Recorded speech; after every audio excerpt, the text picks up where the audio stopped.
Friends, আগামী 14ই September মানে আর কয়েকদিনের ব্যবধানে শুরু হতে চলেছে ভারত বনাম পাকিস্তানের মহাযুদ্ধ হাই ভোল্টেজ ম্যাচ।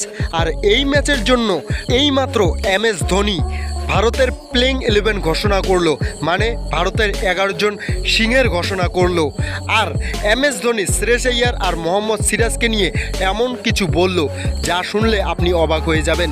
তো MS ধোনি কি এমন বলেছে আর ভারতের প্লেইং 11-এ কাকে কাকেই বা রেখেছে জানবো আমরা এই ভিডিওতে, সেই জন্য ভিডিওটা শেষ পর্যন্ত দেখবে।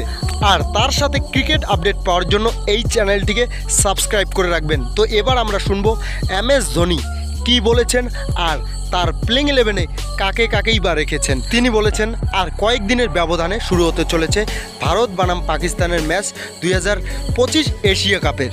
আর এই এশিয়া কাপের প্রথম ম্যাচ ভারত খেলতে যাচ্ছে ইউএর সাথে। আর সেই ম্যাচে আমরা কেউ নজর রাখছি না, কারণ ভারত একটি হেভিওয়েট টিম আর তার তুলনায় ইউএর টিম অনেকটাই দুর্বল। তো সেই ম্যাচে কেউ আমরা নজর রাখছি না। আমাদের নজর রয়েছে ভারত বনাম পাকিস্তানের ম্যাচে, যেটি 14 তারিখে হতে চলেছে। আর সেই ম্যাচের জন্য মোটেও আমাদের হাতে সময় নেই। আর ইতিমধ্যেই পাকিস্তানের প্লেয়াররা ভারতকে নিয়ে অনেক কিছু বলছে, তাদের উপযুক্ত জবাব দিতে হবে এই ম্যাচে। আর এই ম্যাচের জন্য আমাকে BCCI মেন্টর হিসেবেও রেখেছে। তো আমার দায়িত্ব ভারতের বেস্ট প্লেইং 11 সিলেক্ট করা, যারা পাকিস্তানের বিরুদ্ধে ধামাকা করতে পারে। তো আমি ওপেনার হিসেবে যেই দুইজন প্লেয়ারকে রেখেছি সেটি হচ্ছে অভিষেক শর্মা এবং সঞ্জু স্যামসন। সঞ্জু স্যামসন বর্তমান দুর্দান্ত ফর্মে রয়েছে, আর অভিষেক শর্মা তিনি তো ICC T20 ব্যাটিং র্যাঙ্কিংয়ের নাম্বার 1 ব্যাটসম্যান। তার উপরে আমার অনেক ভরসা রয়েছে, তার ব্যাট যদি একবার চলে তাহলে পাকিস্তানের বোলাররা তাদের লাইন লেন্থ ভুলে যাবে। হ্যাঁ, আর ওয়ান সাইডেড ম্যাচ জেতাতে পারে অভিষেক শর্মা, তার কাছে এই ক্ষমতা রয়েছে। সেই জন্য ওপেনিং সেকশনে অভিষেক শর্মা থাকবে।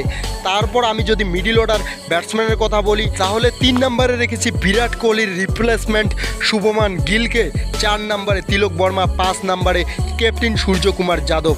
এবার যদি ফিনিশারের কথা বলি, তাহলে অনেকেই শিবম দুবের কথা বলেছিল আমাকে, কিন্তু শিবম দুবে নয়, রিঙ্কু সিংকে আমি ফিনিশার হিসেবে রাখবো।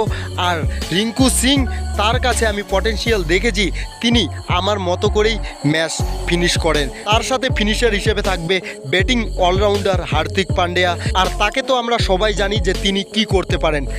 8 নম্বরে ব্যাটিং করবেন অক্ষর প্যাটেল, তিনি বোলিংও করতে পারবেন প্লাস ব্যাটিং করবেন। আর তার সাথে আমি 3 জন বোলার রেখেছি, স্পিনার বোলার বরুণ চক্রবর্তী, অর্শদীপ সিং এবং জাসপ্রীত বুমরা, যা পাকিস্তানের বিরুদ্ধে ধামাকা করবে। এটাই ছিল আমার এশিয়া কাপের জন্য পাকিস্তানের বিরুদ্ধে প্লেইং 11। আর একটি কথা, আমি খুবই হতাশ, যেই কারণে আমাকে তিলক বর্মাকে রাখতে হচ্ছে, কারণ সেই পজিশনে আমার ইচ্ছে ছিল শ্রেয়স আইয়ারকে রাখা, কিন্তু শ্রেয়স আইয়ারকে দলে সুযোগ দেওয়া হয়নি। মোহাম্মদ সিরাজ এবং শ্রেয়স আইয়ার দুইজনের কাছে বড় ম্যাচ খেলার এক্সপিরিয়েন্স ছিল, কিন্তু আমি খুবই হতাশ।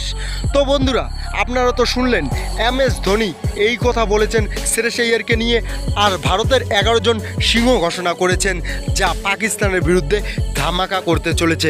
তো বন্ধুরা, MS ধোনির প্লেইং 11 আপনাদের কেমন লাগলো, আর তার সাথে এই প্লেইং 11 নিয়ে কি পাকিস্তানের বিরুদ্ধে ভারত ম্যাচ জিততে পারবে, সেটা কমেন্টে জানাবেন।